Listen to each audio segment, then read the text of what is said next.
Trzeci odcinek. Nadal w atmosferze pandemii, bo nagrywamy przez połączenia internetowe, ale ten odcinek jest troszeczkę inny od pozostałych. A to dlatego, że moim gościem jest Holender, który pomimo znajomości kilku słów w języku polskim, włada znacznie lepiej językiem angielskim. Jeżeli jest to dla Ciebie przeszkodą, to nigdy nie jest za późno, aby zabrać się za naukę na przykładzie tego właśnie odcinka. Tak więc szybka zmiana językowa następuje teraz. Pestka Shoots. Podcast guest is my dear friend, photographer, image maker and creative person altogether, Florian Braakman. Today we talk about the pandemic and the opportunities it creates for creative minds. We even show some unpublished images we both created in response to it, or how they were affected by the craziness surrounding coronavirus. Even though it might seem like it is a little bit depressing, it's not, okay? This episode is a very down-to-earth conversation, artist to artist, about the creative process, how many things influence it, how school can fuck it up sometimes, and how to stay true to yourself. Ladies and gentlemen, Florian Braakman. Boom!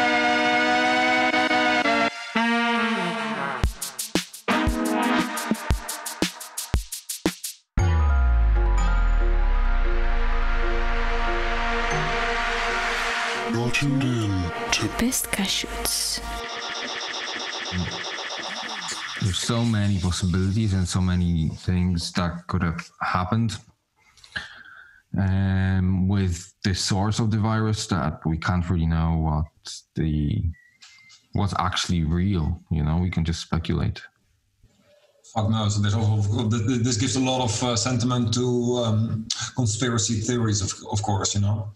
Yeah, but you know what? I've heard something from actually a guy who I did the podcast with as well, the singer guy, and he said, you know, every time you say conspiracy theory, that term was designed by CIA apparently, when they shot the JFK or something. I'm not sure about history of it, but basically, the term was coined in to kind of make every other theory sound less real or less reasonable. That's why it was called conspiracy theory. And every time now we call every other theory than the official one, we call it conspiracy theory, which is kind of fucking crazy, no? I mean, because conspiracy has this connotation of that the guys who think this are some kind of bunch of idiots. It reduces the value of their opinion. Exactly.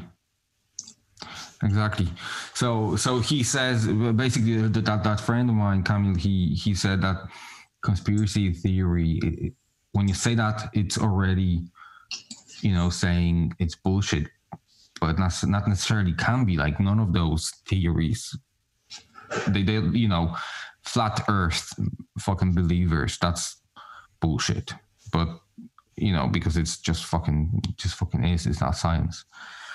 But then there's a lot of other theories that are very much possible, you know. And the worst thing here in Poland right now is that they want to allow, well, there's meant to be election, like presidential election in May. Already? Yes, on the 5th of May, I think, or something, or the 10th of May. And they were saying all along that they're gonna do that election. And then the people say, well, wait a minute.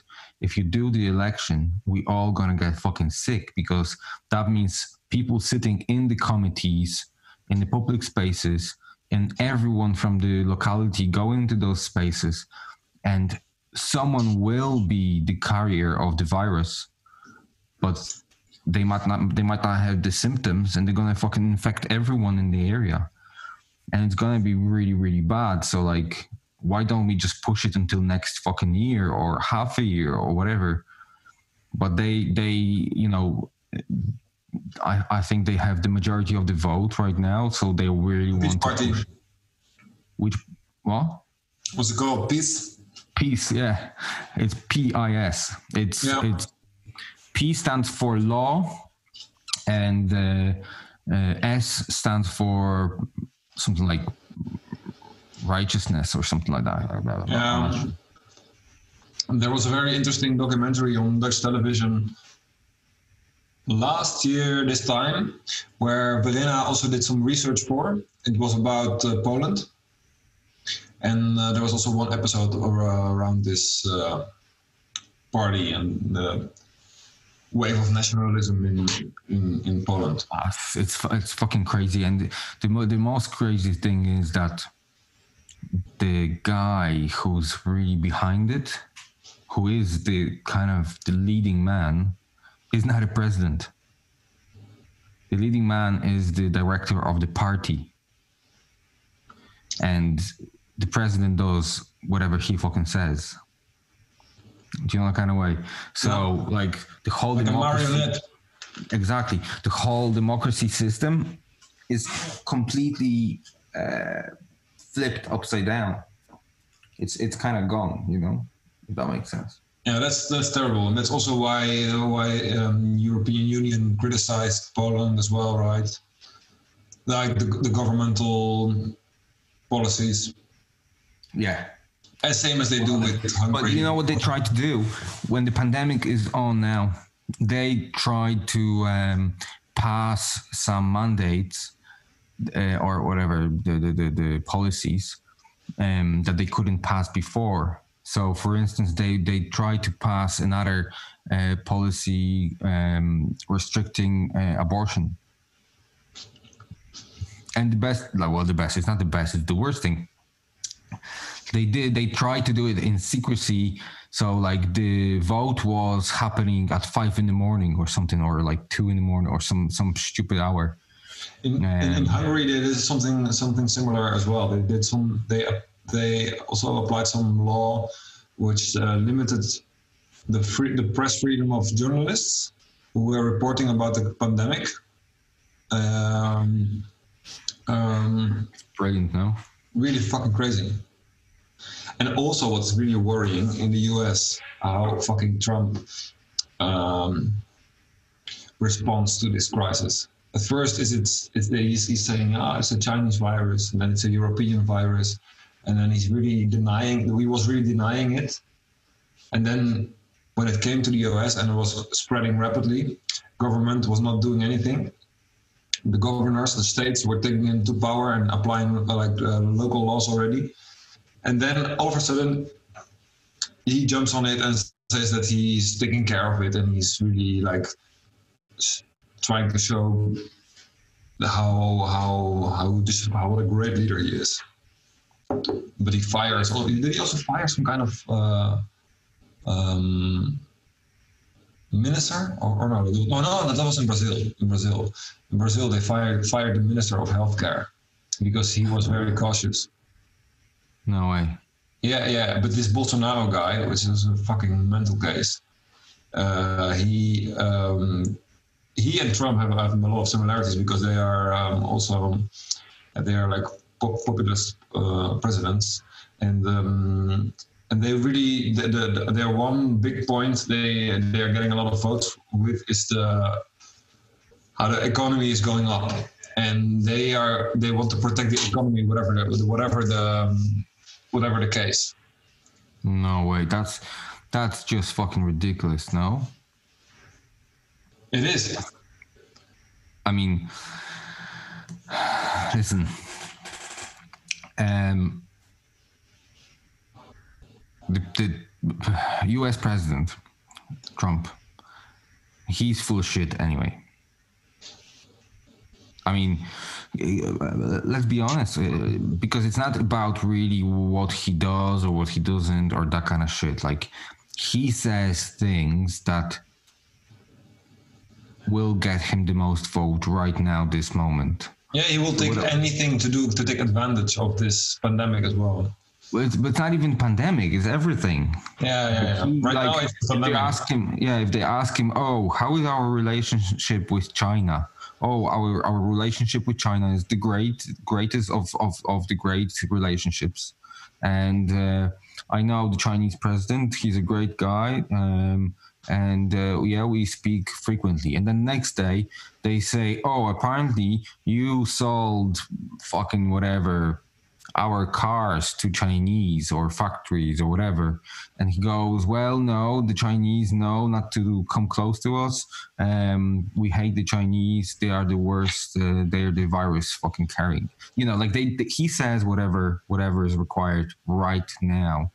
And people fucking swallow it like pelicans. I hope, because in the light of this all, you know, like it's also elections in America in the end of the year. I'm not sure, you know, like I think there's now a chance for Democrats there because of this. Like he responded too slow. Well, let's see. Like there's so many things that can still happen, you know, and somehow people believe in the bullshit he says, because now what he's gonna say is that they have it under control and they're doing the most tests in the world and that kind of shit, you know. So and if people will believe in that, they're gonna go for it. Yeah. Listen, let's see. There's no way to know. But listen, I think it's a great little lead into our conversation. When we started talking about the politics and the pandemic and that kind of stuff, because that's the kind of stuff you are interested in general, no? Like you're a photographer and you create very specific kind of pictures, and they all I don't know how to fucking how would you define your photography? Oh, well, that's a very difficult question. I was actually talking to I'm here in my studio in Rotterdam, and I was talking to my friend. Guys, I'm in a conversation. But please, I'm in a conversation. They're bumping into me. They're not respecting my closed door.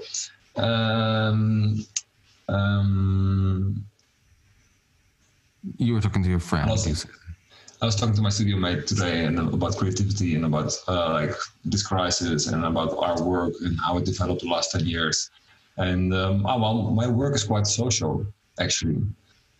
And that's also what I'm realizing now in this crisis, where social distancing is applied to our lives. I make a lot of work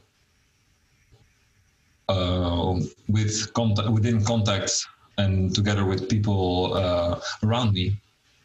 In my neighborhood in Rotterdam, for example, or last year I went to Spain for a couple of months and I was working there on the countryside, and I made a project about youth culture in relation to a small town. So I always kind of infiltrate in, that has a bit of a negative connotation, but I try to come close to my subject. Immerse yourself. Yeah, that's an interesting term to describe. But now we are in this phase of social distancing. This is also what I miss now. You know, like I feel some kind of calm in me lately because of this. There's the world really slowed down. But I also have some. What I miss the most is hanging out with people, with friends as well, but also as people who play an important part in the realization of my work. But I was just editing to this morning. I made a little photographic series about all the shops here in the Netherlands. They have this kind of constructions, how to guide people in this. Like here, the limitations they give, you have to have a distance of 1.5 meters to each person you encounter. So they made these measurements. Shops applied this to guide people in like lines and queues and whatever. So I photographed all these different arrangements people made in shops with tape and signs and kind of stuff. But I was looking at it and I was also like, I really miss like these are pictures which are people are very absent in. So it's more about people, indirectly about people. But I kind of miss hanging out like on a close contact with people. Yeah, I know what you mean. Like I'm the same. Even though it might not look like it in my work, definitely like it doesn't really seem like I'm very social person, but like I like my even the close circle of friends. I really like hanging out with them, and that's the only thing that I miss right now. But going back to your work, the interesting thing is that, you know, photography has this way of talking about things that are not even in the picture, and that's what you kind of do, right? Yeah. That's a picture is just. I mean, in the way that a lot of your photographs don't show people, but they are all about the people, as you said. Like you. Yeah, I do and I don't. I also I made a series where I photographed all the guys on the street in Rotterdam, which called me broer, which is the Dutch word for brother, and that's really about people and about street language and about interaction. And what I really liked about this is that these guys who called me brother, they are mostly from foreign origins. And it's really like in Turkish language or Moroccan language, they use this word. In Turkish, it's called abi. And in Moroccan, it's called sahbi. Or in English language, it's brother. People call each other brother. But Dutch native people don't really use that word to say that to people who are not your bloodline family.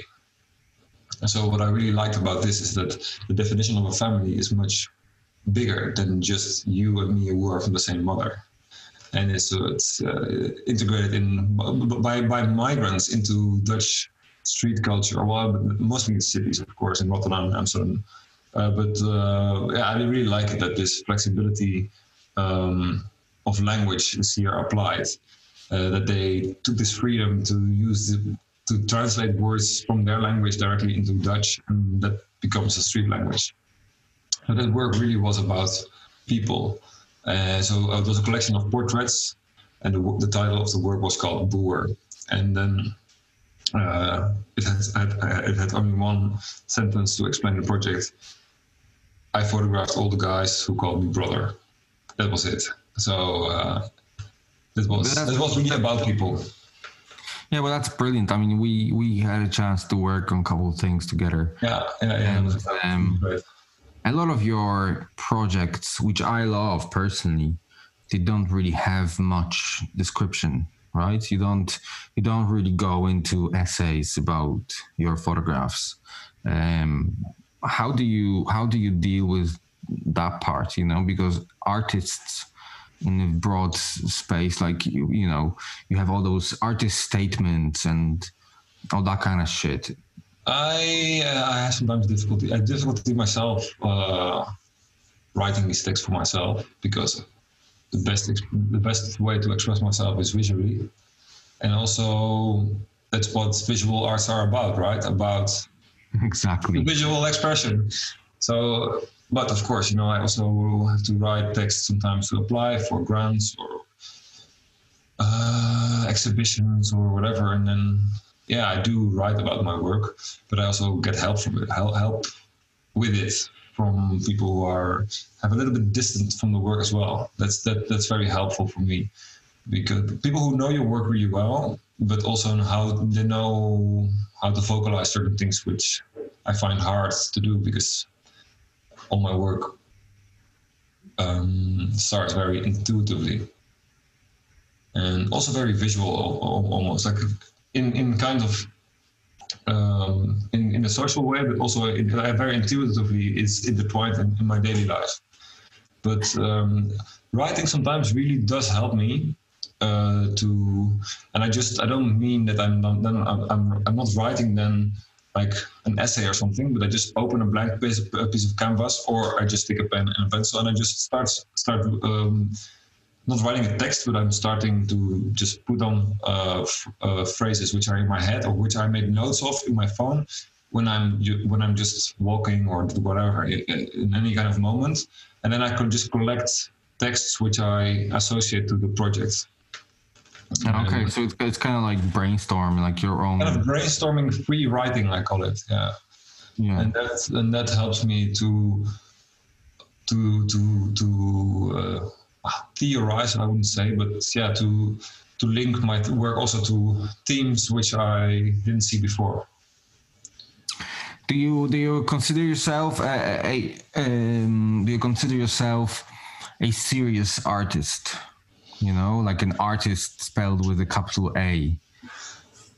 Oh, this is a very hard question. I consider myself a photographer because my work mainly is photographic, and but my approach can be seen as artistic because I always try to find ways. The photograph is just the start of my, well, I wouldn't say research, but like the start of my work. You know, like I work digitally, so a picture is a digital file, which is nothing. It's just zeros and ones or like numbers, whatever it is. But like the how to translate this image into something meaningful, which can be a huge ass print, it can be a very small print, it can be an installation, an audiovisual installation, it can be a publication, to think about what is the best presentable form for this work. I think that's for me very exciting. I really like to do that, to work on that, and to think about what is the best possible way to display or to distribute this kind of this work. So in that sense, well, you know, like I also collaborate with different parties for exhibitions or whatever, manifestations, presentations, and I don't mind if people call me an artist or a photographer, but like I find this always very difficult to save myself, you know, like like coming back to your beginning of your question, writing an artist statement, for example, is for me difficult. Like, what are you? Are you a photographer? Are you a documentary photographer? Are you? I find it difficult because all these things are very. They also are quite boxed, or how do you call it? Like it's very limited. They box you in. You know, like I'm interested in documentary principles, but it's also just a starting point for me. You know, like I don't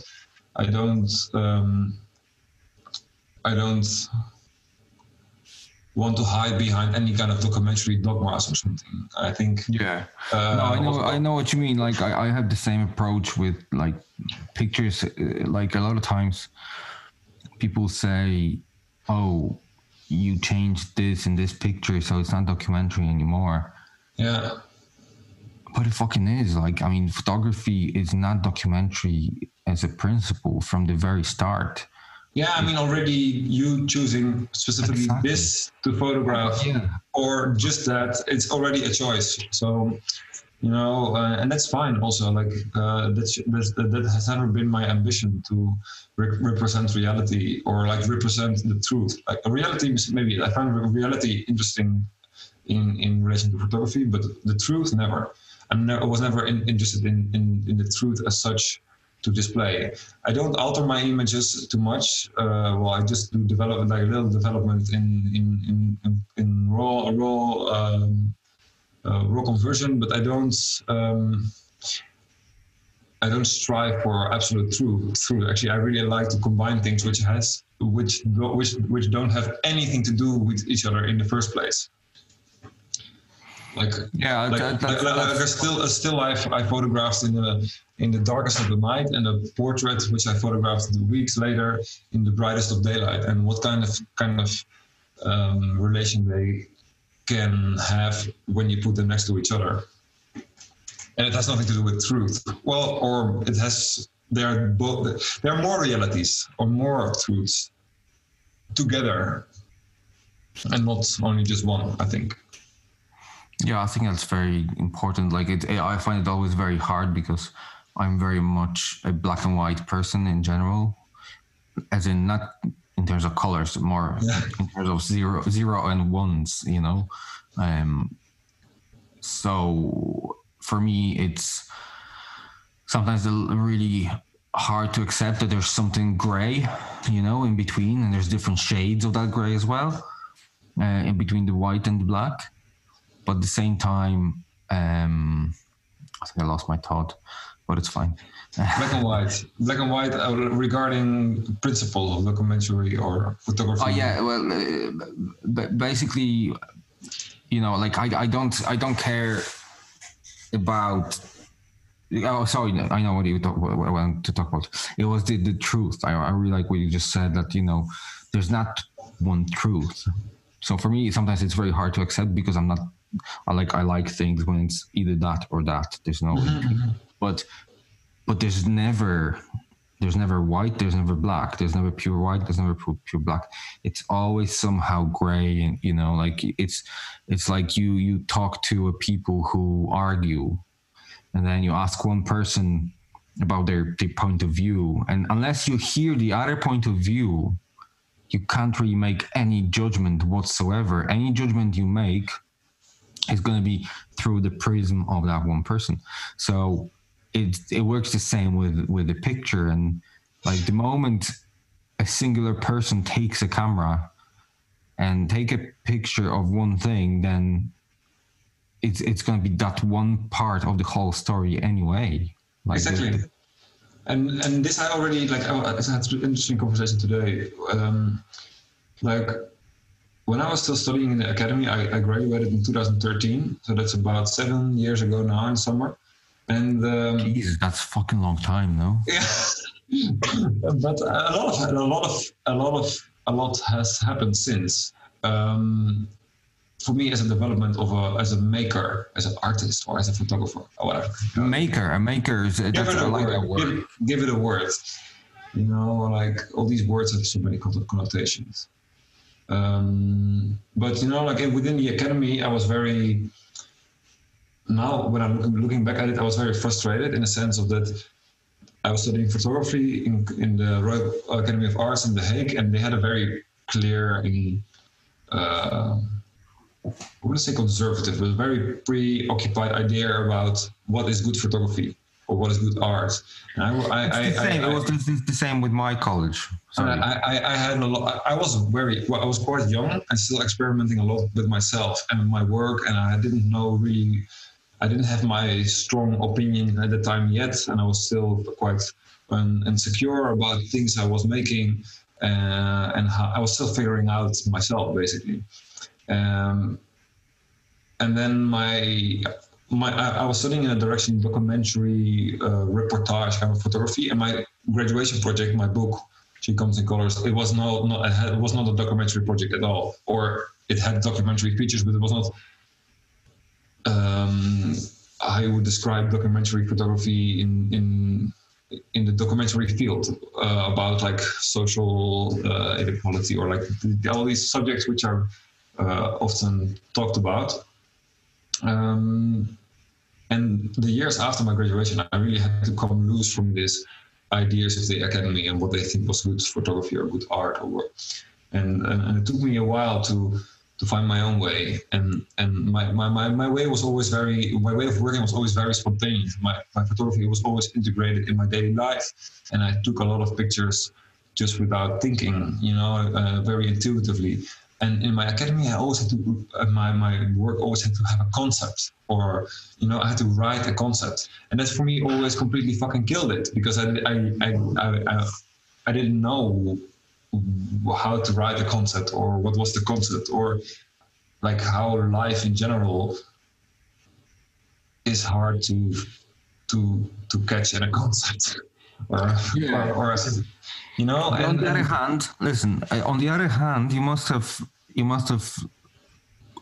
have been beneficial in the end, because of course. Even when you were talking about, you know, all the guys who called you brother, that's a concept. Of course, but I never saw it. I never saw it like that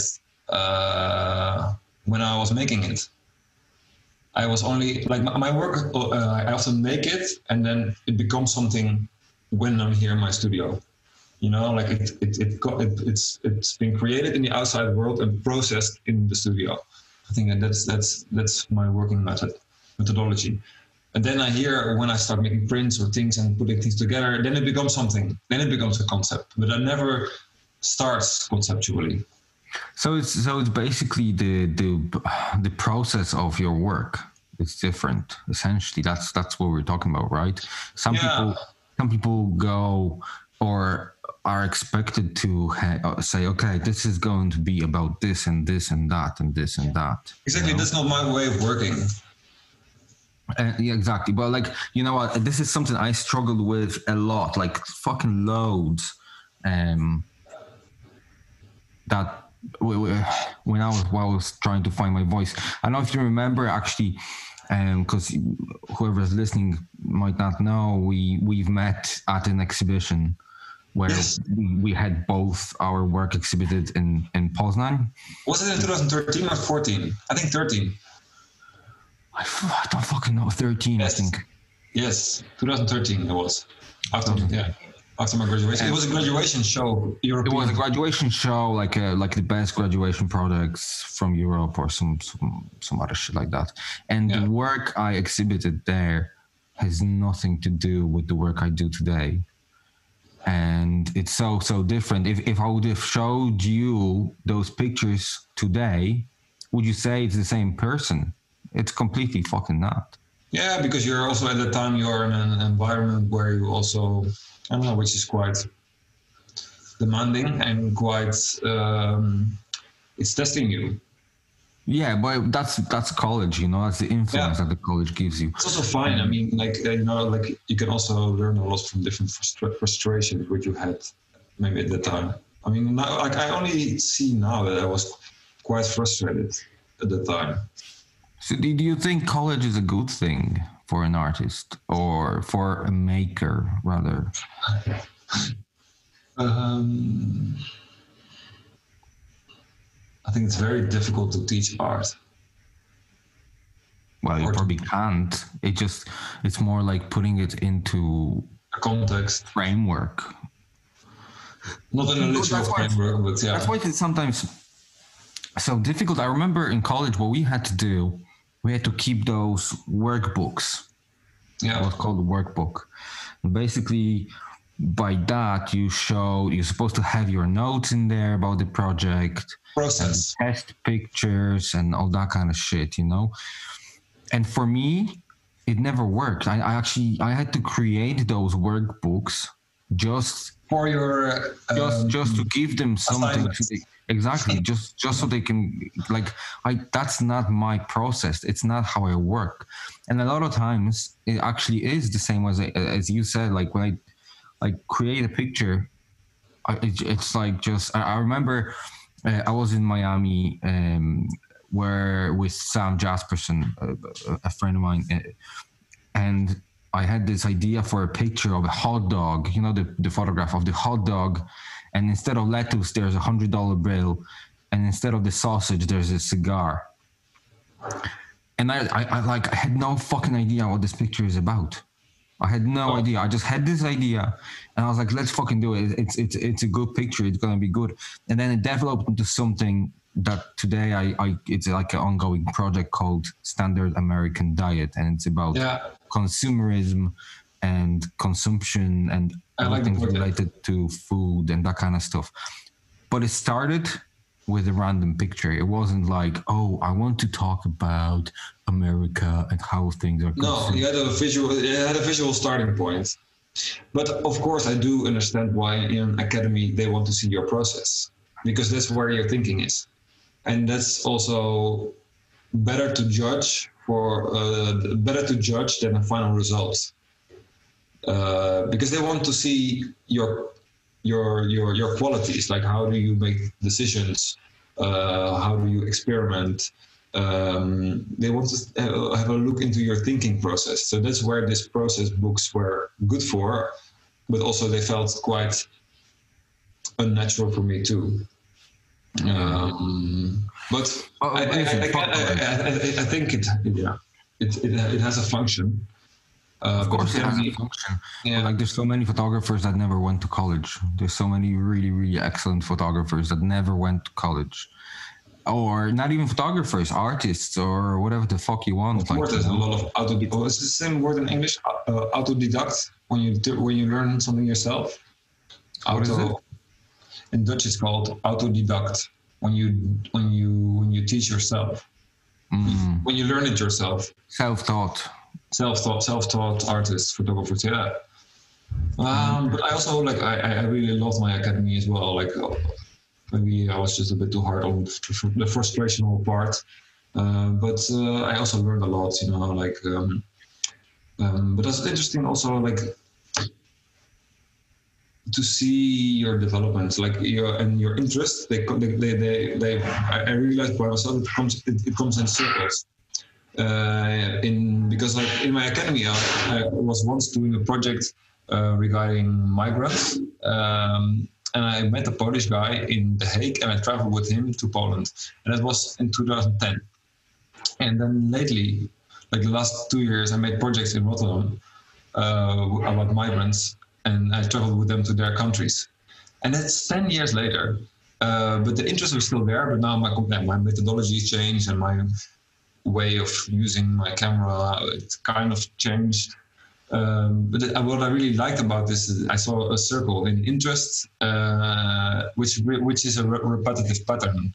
There's coming new interests and inspirations and looking at the world and how you engage with it. But what I also like is that I saw this patterns coming back from different interests. I don't know if you also have that. It's so funny because I feel exactly the same way. I remember going into college, and college was very beneficial for me. I really enjoyed it, even though it was frustrating. And I finished college with really good pictures that I'm still very proud of. It's just not what they are. They don't represent what I want to create. They're still really good, but I created what was expected, I guess, rather than what I wanted. But I did full circle too, Before I went to college, I used to work as a photographer for years. And my personal work was kind of going to this very colorful and abstract field. But then I went to college and I was I dismissed it. I was like, oh, that's really shit. That the work, it's really flat. There's no meaning. It's kind of shallow and it's not fucking great. And what those 4 years in college did, they made me realize that's the work I actually want to do. And it's not shallow because I have meaning in it. I find meaning in it. Not everyone might see it the same way because it's easy to consume really colorful and contrasty picture. That's attractive, but there's still a lot of thought and a lot of meaning behind it I'm trying to put, Of course. And so I went back to it, but in a different changed shape. So yeah, of course, you have changed as well. You have developed yourself. You have talked to people. You have learned a lot through the years, and that's cool, right? That you take from life the things you enjoy and which you appreciate, and then you kind of reinvent yourself all the time. And sometimes these circular movements are maybe a bit wider, and sometimes they're a bit smaller. I don't know. I find it also kind of comforting that there's some kind of. You have to enjoy it. Basically, you have to enjoy the process of it, rather than the. I actually do, but you can only always see it later because it's hard to reflect on things when you are in them. And sometimes there is this moment of clarity when you can zoom out. When at least I find that when I can zoom out and see these things. Yeah, I know. It's difficult in daily life though to zoom out in your practice and see all these red lines or things reoccurring things. And how do you deal with the creative process in the sense that, let's say the lines you were talking about, now there's those lines that set the limits in the stores, how far people have to stand from each other. Like we have them all here as well. But how did you come up with an idea of actually taking those pictures? Like, where did that start? You know, what is the creative process in this? Well, like the governmental advice here is to work as much at home as possible, and that counts for people who are, of course, in an environment where they are exposed to a lot of people. And I am lucky that I have a studio building in the center of Rotterdam. I live in the west part of the city, and I share this with two people, and we can maintain our distances within this quite large building. So we are careful with that, but we still are able to work here. So I was cycling from my home to my studio the last month. When did this start? Actually, like half of March. Yeah, more or less a month ago. And it was always so incredibly quiet in the city because there was no rush hour. Like between like 8 in the morning, or like sometimes I was out at 7. Between 7 and 12, there would be almost no people on the street, and I would just cruise around the city. Also, I did my groceries sometimes in the early morning because then there was no queues anywhere or no busyness of people. People would come out of their houses around 12 to do these things. I discovered this pattern. And then I was taking different routes to my studio all the time. And I saw this interesting kind of sculptures on the street or on the shops.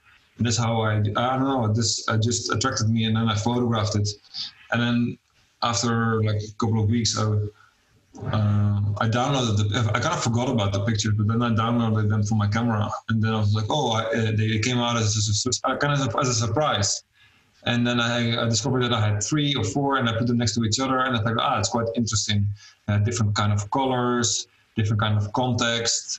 One was taken in a shop where there was also stuff in a Polish shop actually, where there was beer, like these cans of beer crates on the floor. One was taken in a bakery where you saw some kind of bakery products on the floor. So I tried to take a little bit of context from these scenes as well.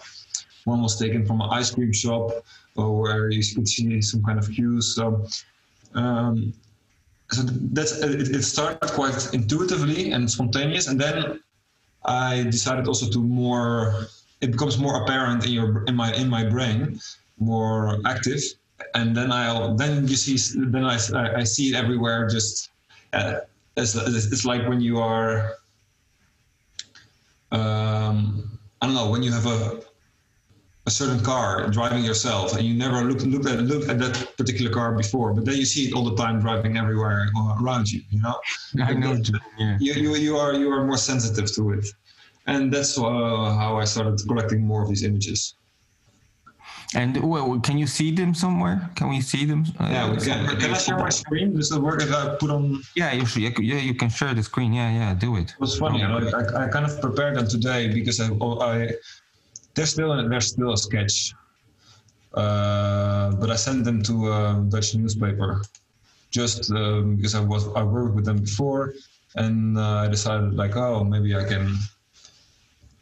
can just send them to them, and maybe they are interested in publishing it. Okay, we're going to my Lightroom.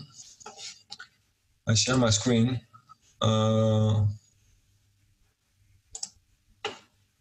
Share. Can you see it? Yeah, cool. Yeah, they're very graphic, no? It's very graphic, yeah. Dude, that's a great idea. Okay. The first thing I did was I was photographing. Do you still see this full screen modus? Yes. The first thing about this crisis I photographed was that hand sanitizers were sold out. Because that was everywhere. This was in what's it called? How do you call this kind of shops? Like the grocery or whatever, like the cosmetics shops or whatever. Grocery convenient cosmetic stores. That was the first image I took regarding this crisis. And then this is a door of a sex club and it's and the sign it says like due to governmental regulations, all the sex clubs are closed due to the coronavirus. We would like to see you back on the 6th of April. Which is and you know what's the best? You know what's the best? Yeah. The best thing is that you can see your reflection in the door. Very faint. This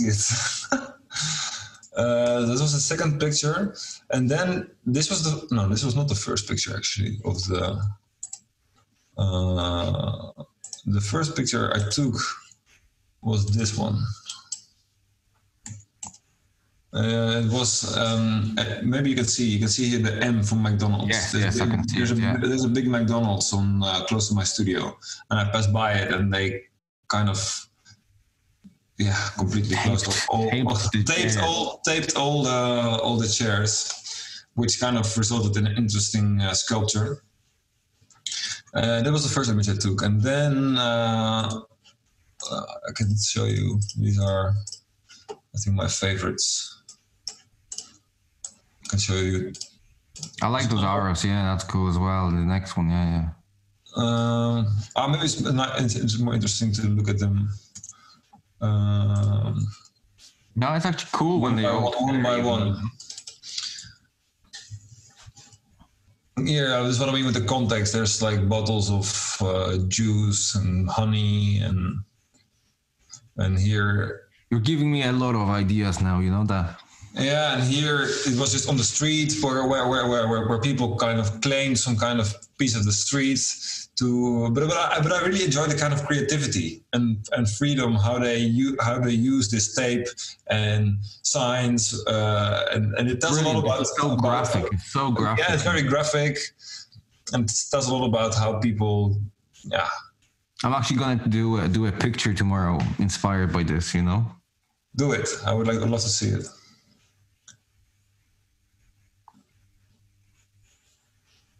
Also, one other thing here was that when this crisis started, people were buying a lot of fucking toilet paper, and it was also like there were some like memes going around because like it was everywhere, all over the world, man, all over the world. Super stupid. Like so, like I have some pictures of these supermarkets which were also empty, but they were not. I didn't take proper pictures at the time because I didn't have my camera. But like in the supermarkets, they were completely trashed. Like the department where was the toilet papers was completely like there was nothing left.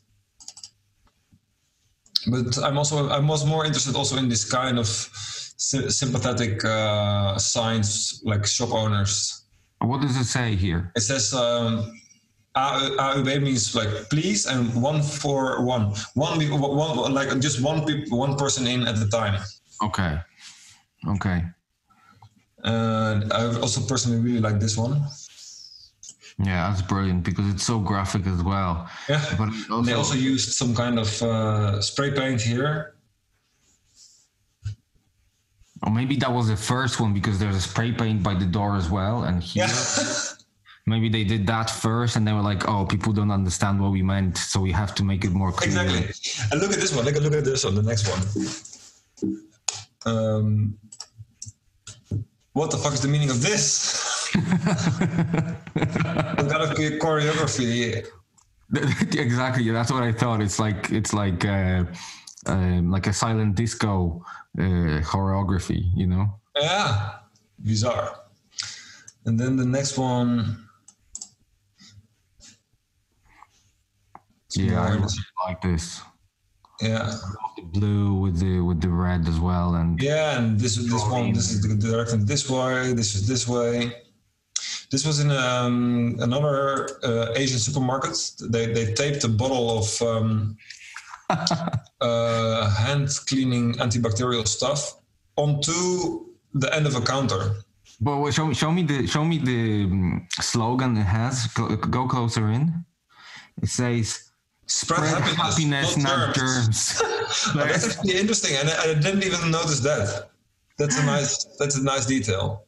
Spread happiness, not germs. Do you know what? That should be the title for those tapes. That's a good idea. Thank you.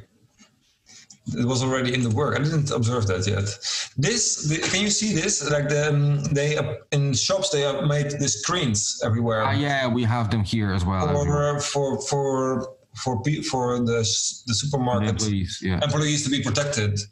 But I think it's also an interesting way how they created that. I mean, it's crazy because it's like so many things become so. That's actually a really good picture. It's nice light, and I like how graphic it was. The previous one. This one. But this one, it's super cool.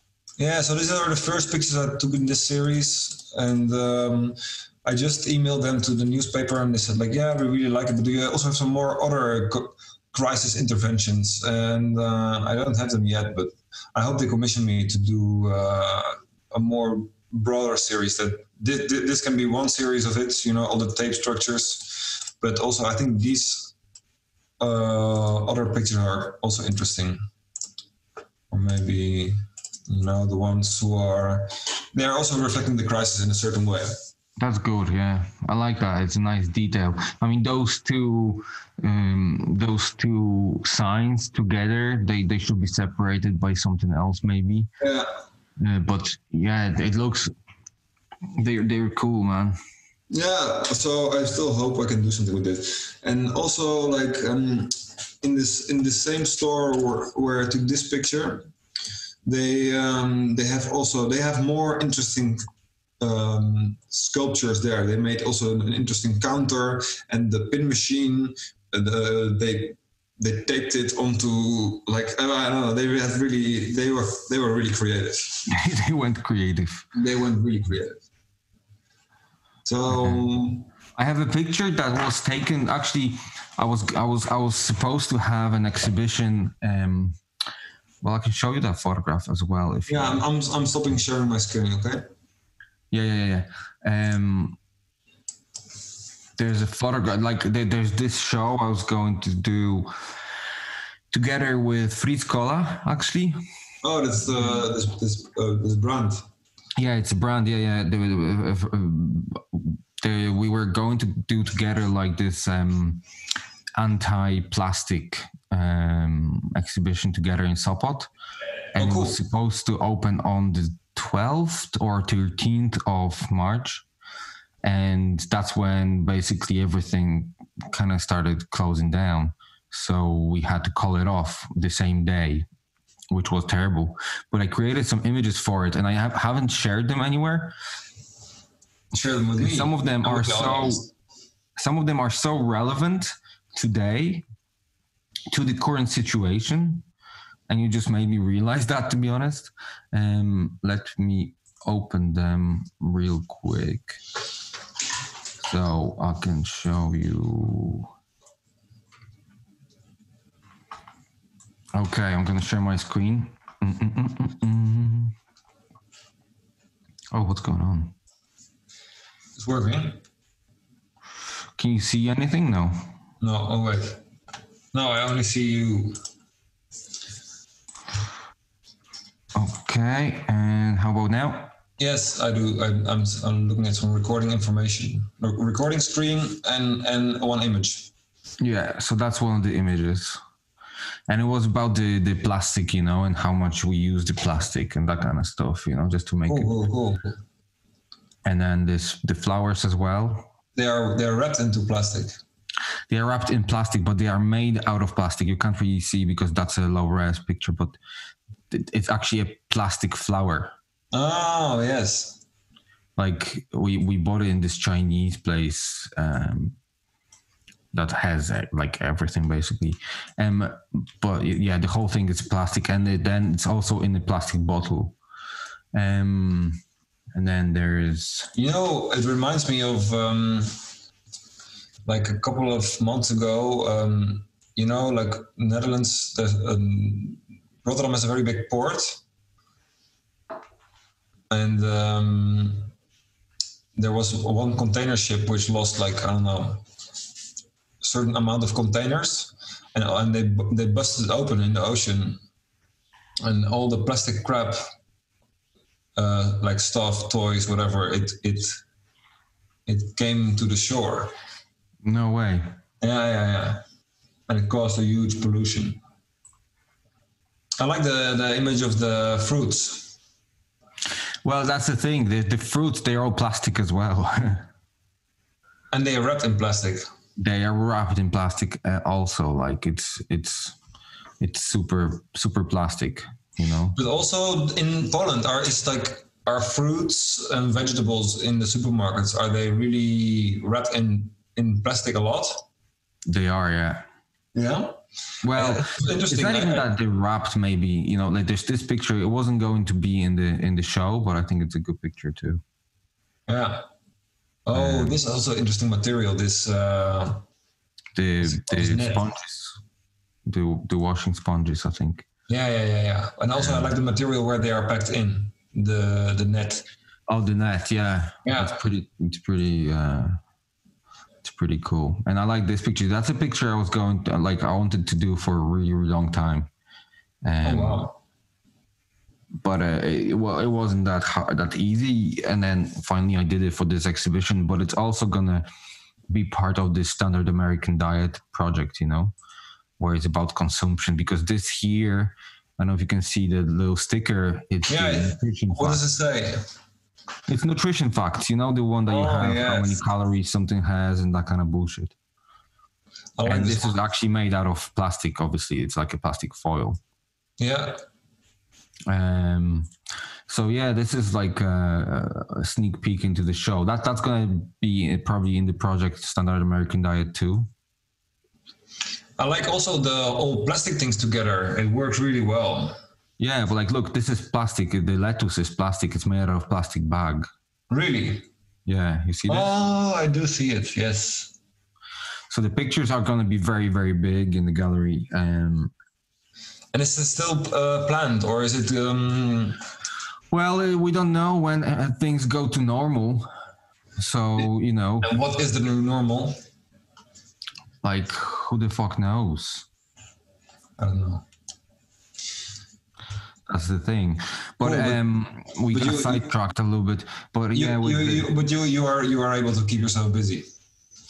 Yeah, well, I mean, with those podcasts, you know, I figured I know so many creative people, and I have a couple really exciting kind of guests planned, and there's a couple people who are willing to even travel to see me here to have a talk, you know. Oh, that's cool. From Poland, but still. And I have some people from New York lined up already, and LA, and, you know, like I know so many people all over the world that are creative in some way, and sometimes ways that you wouldn't think that is creative. Like I have this guy who was Andrew Jasperson. He's a head bartender at the Gramercy Tavern in New York.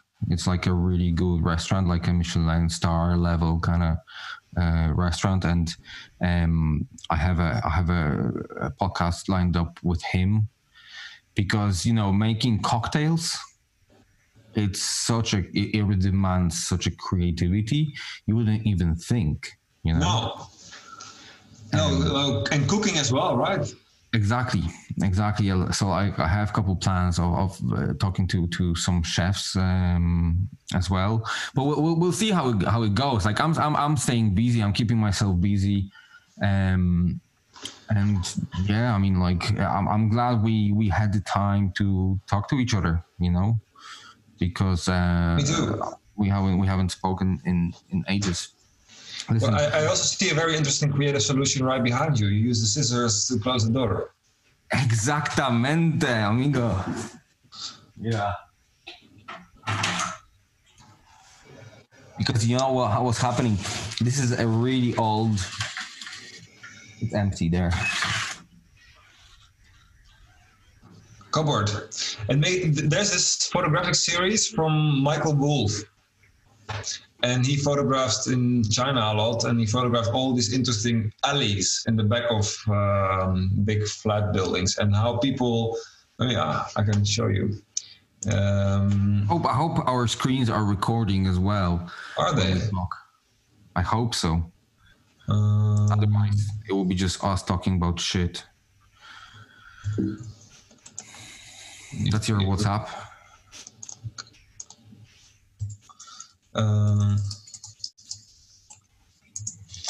He made this really interesting series. Well, also this. What was the series called? Informal Arrangements or something. Yes, Informal Solutions. And he photographed all these things in the alleys of a metropolitan city. How people store these rooms. Can you see it? No, it's not loading at all. Oh, that's a pity. Well, for the listeners, Michael Wolff, Informal Solutions. Michael Wolff, Informal Solutions. Okay. That's what your informal solution reminded me of. That is my informal solution. I'm sure you can find a lot more in this space here, but one day it's gonna be nicer. Well, but that's the charm of all buildings. They require informal solutions. Yeah, well, that's the thing. Like, you know what was happening with this? I had the desk different way, and that was on the side of me, and the door kept opening. So it was freaking me out because it's an old fucking building, and like it's really nice and quiet here. And then all of a sudden you hear this squeaking sound that you heard a second ago. And the door opens. You go like, the fuck is that? Like, what is that? You know? Then you close it and you go like, oh, of course it's nothing, but you can't focus. So then that thing was there. The lock was there already. I just figured I'll just put something in there, and I had scissors next to me. So perfect. Improvise. Be creative. Very good. Cool. Hoe kom jij zo slim? Hoe kom je zo slim? Hoe kom jij zo slim? Hoe kom jij zo dom? Hoe kom je zo dom? Oh, wow. Very good memory you have, Maciej. You see? It would be cool to do something again together. I really, I thought about you also because I've been photographing my neighborhood for about 7 years now, and I had the feeling of doing a book again. Oh, dude, did you see the calendar I did recently? No, I didn't, I think. I'm gonna bring it. Bring it.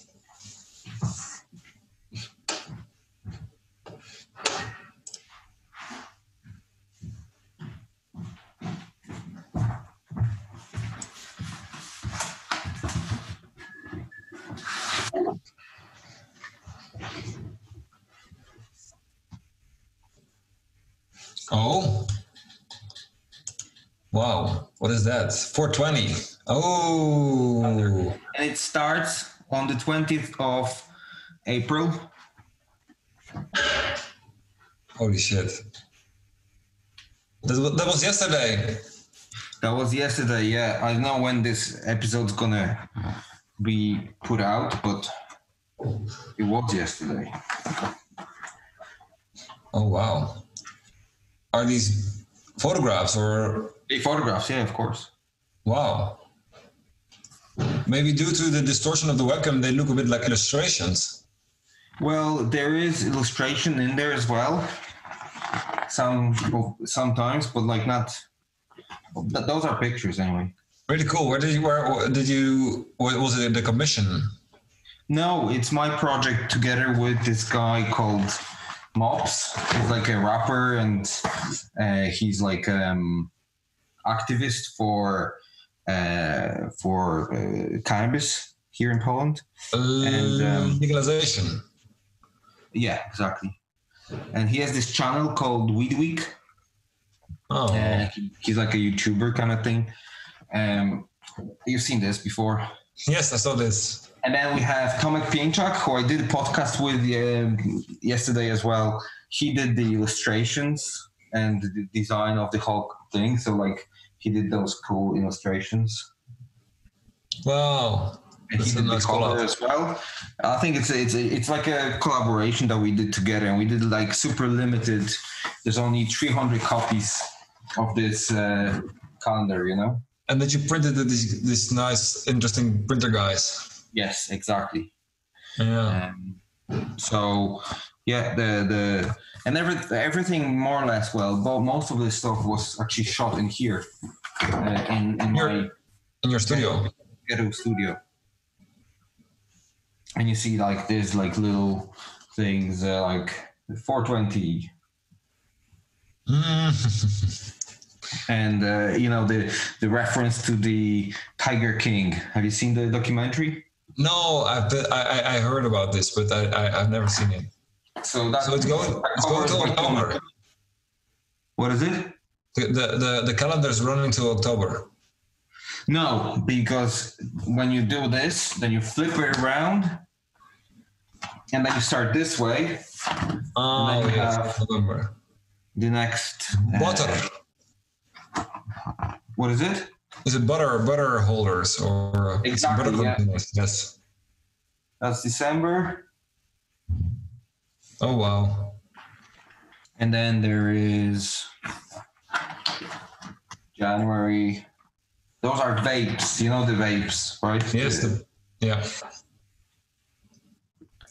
The vapes, and then February. That was actually shot with Sam, who's like a set designer in LA in his place. Cool, man. That's like over a year ago now. And then I shot this here too. All in your studio. Yeah. That's great that you have that wall is in the other room in the studio. That looks really I'm not sure which age this is, but yes, this. But you can see it's small, right? Yeah. And then a nice illustration by Tomek as well. So like, yeah, it's super special, you know. Like we did limited edition. That's the last picture, I think. Cool, man. Then that's the first one actually, 420.